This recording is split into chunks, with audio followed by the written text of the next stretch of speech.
السلام علیکم ورحمۃ اللہ وبرکاتہ۔ آپ لوگوں کے سامنے میں ایک ایسی ویڈیو کے ساتھ حاضر ہوں کہ جو آج پاکستان میں چل رہا ہے کہ مفتی طارق مسعود صاحب نے قرآن کی شان میں گستاخی کی ہے اور نبی کریم صلی اللہ علیہ وسلم کی شان میں گستاخی کی ہے۔ حالانکہ یہ بات دیکھا جائے تو بالکل ان پر الزام تراشی ہو رہی ہے۔ مفتی طارق مسعود صاحب نے بہت سے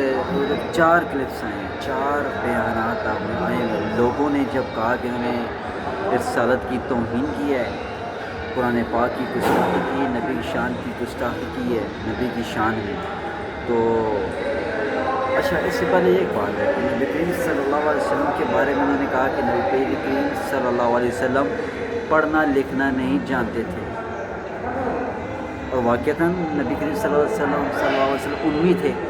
پڑھنا لکھنا نہیں جانتے تھے، لیکن اس کا مطلب انہوں نے الٹ لے لیا بریلویوں نے، خاص طور پہ اور اہل تشیع نے۔ بریلوی تو موقع ڈھونڈتے ہیں نا ان کے خلاف کوئی نہ کوئی پروپیگنڈا کرنے کے لیے، کوئی سازش کرنے کے لیے۔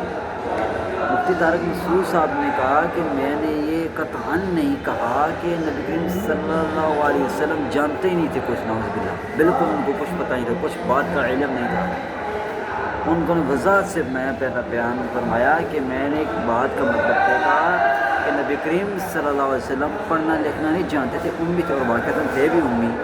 اور ان کا انہوں نے غلط مطلب لے لیا کہ نبی کریم صلی اللہ علیہ وسلم کی شان میں گستاخی ہے، مفتی طارق مسعود صاحب نے گستاخی کی ہے۔ انہوں نے یہی کہا کہ نبی کریم صلی اللہ علیہ وسلم کو کسی بات کا کچھ علم نہیں تھا۔ حالانکہ یہ بات دیکھا جائے تو ہرگز ایسی بات نہیں کی مفتی طارق مسعود صاحب نے۔ قرآن پاک کے بارے میں انہوں نے کہا کہ انہوں نے کہ صحابہ اکرام سے کچھ غلطیاں ہوئیں، انہوں نے قرآن پاک میں غلط لفظ میں کچھ غلط ہوا، لکھنے میں کچھ کوتاہی ہوئی، تو انہوں نے اپنے ایک ذہن کے مطابق، علم کے مطابق بات کی۔ حالانکہ ان دونوں باتوں میں کوئی گستاخانہ بات نہیں، نہ قرآن پاک کی گستاخی ہے، نہ نبی کریم صلی اللہ علیہ وسلم کی شان میں گستاخی ہے، لیکن لوگوں نے اس بات کو اتنا اچھالا ہے، علماء دیوبند نے اور بریلویوں نے اتنا اچھالا ہے۔ بریلویوں کی تو خادم رضوی کا بیٹا ہے، وہ تو بہت بھونکتا ہے، ممبر پر بیٹھ کے گالیاں دینے لگا کہ یہ اس کی ماں، اس کا باپ ہے، ایک باپ کا نہیں ہے، فلاں ہے، زانی کا بیٹا ہے، یہ ہے وہ ہے، مطلب ایک باپ کا نہیں ہے۔ بہت ساری ایسی ویڈیوز اس نے باتیں غلط بیانی کی ہے، ممبر پر بیٹھ کے، ایک پلیٹ فارم میں بیٹھ کے، ظاہری بات ہے باپ بھی گالیاں دیتا تھا، بیٹے بھی ایسے ہی ہوں گے، تو بہت غلط باتیں ہو رہی ہیں۔ مفتی طارق مسعود صاحب کو قتل کرنے کی دھمکیاں دی گئی ہیں، ان کا سر قلم کرنے کی دھمکیاں دی گئی ہیں، فتوے آ گئے ہیں۔ حالانکہ انہوں نے معافی بھی مانگی ہے، انہوں نے کہا کہ اگر آپ لوگوں کو لگتا ہے کہ میں نے گستاخی کی ہے، نبی کی شان میں، قرآن کی شان میں گستاخی کی ہے، تو میں اعلان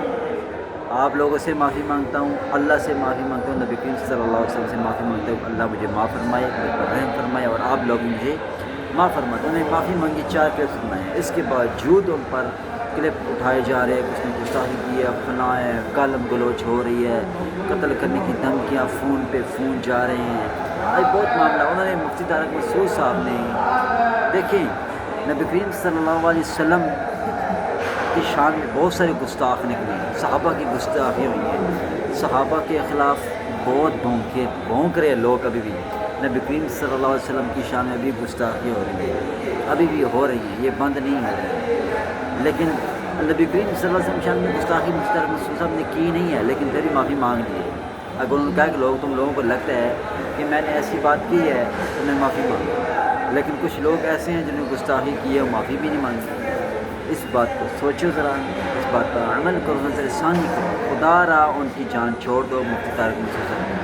خدا را ان کی جان چھوڑ دو، انہوں نے معافی مانگ لی، انہوں نے معافی مانگ لی ہے، 4 کلپ یوٹیوب پر ہیں، انہوں نے معافی مانگ لی ہے۔ انہوں نے کہا کہ اگر مجھے خدا نخواستہ کچھ ہو گیا تو اس کے جواب دہ پاکستان کی علماء ہوں گے، علماء ہوں گے، ان کو بتایا جن کی کالیں جاری ہیں، جن کی کالیں جاری ہیں ان کو بتایا ہے، ان کے بارے میں ان کو پکڑنا ہے آپ کو۔ آخر دعوانا ان الحمد للہ رب العالمین۔